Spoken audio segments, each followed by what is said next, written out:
All right, here we go, everyone. Welcome to the Game Awards pre-show. I am Geoff Keighley.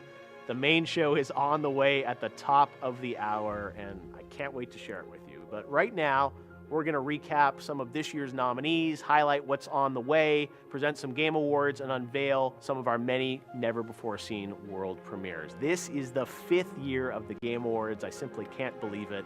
And each year, we tried to build on the moments you love with what we hear loud and clear from the community. And actually, it's a little intimidating because we got such a great response to last year's show. You know, this year we're bringing back the Game Awards Orchestra. We're making that bigger and better part of the show, I think, in many ways. We're expanding the reach of the show to many more platforms, so you'll be able to watch it around the world in many different languages, which I think is really important, that we can have people around the world kind of share our night. We're allowing people to vote in new ways. You know, gamers get to choose the winners alongside our judge board.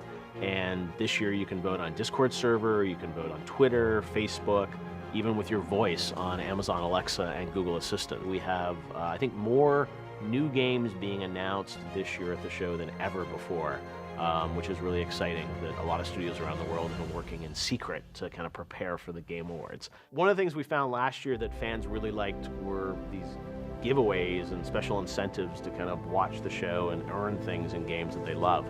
Steam, we did something called a game giveaway, which was amazing, and people just got excited because if you were watching the show, Steam Santa would just sort of drop games into your account if you were lucky enough. So we're doing that again, and we're expanding that in a lot of really interesting ways. We also do the Game Awards sale, and this is a chance for gamers around the world to get special offers on nominated games on their favorite gaming system.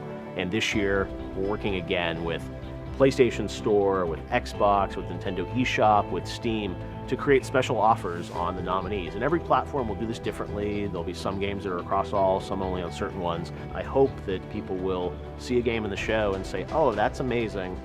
This just won, I want to go buy this game, but I get a special offer on it tonight, let me go grab it. And look, the stories that matter the most to me coming out of the show are sometimes when these game developers will call me up on the Monday after, a small indie team, and say, you know what, Geoff, like, it was cool we were in the show, but we actually sold like a lot of games this weekend. That makes all the hard work worthwhile for everyone on the team, I think, to know that these developers have a platform and we can drive an audience to check out a game that they're really going to love.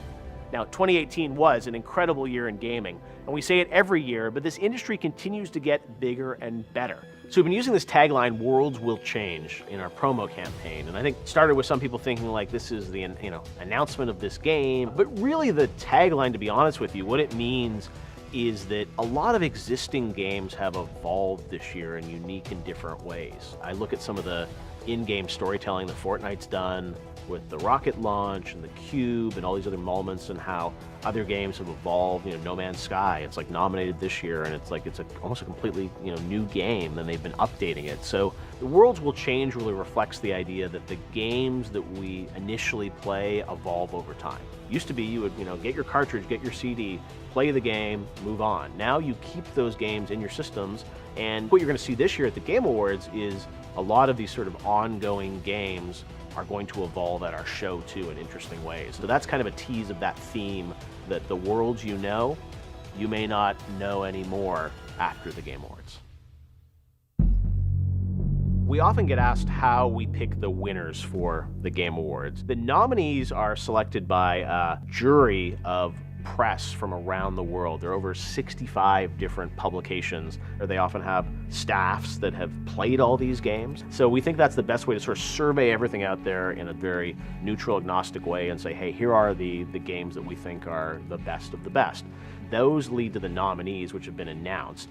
And then the winners are selected by a blended vote between the jury and also the public that gets to vote and help influence it. Some people say, like, well, why don't you do 100% fan voting? And a lot can be socially engineered, and I don't want awards to go to games that just happen to, be able to have more Twitter followers or, buy a bunch of ads to somehow convince people to vote for them. So I really think it's important that the right games win, and we have an authentic, credible process, and that's how we're going to continue with voting for the Game Awards. Game of the Year is such a competitive category in 2018. So will it be Marvel's Spider-Man or Red Dead Redemption? This whole thing is pretty much done.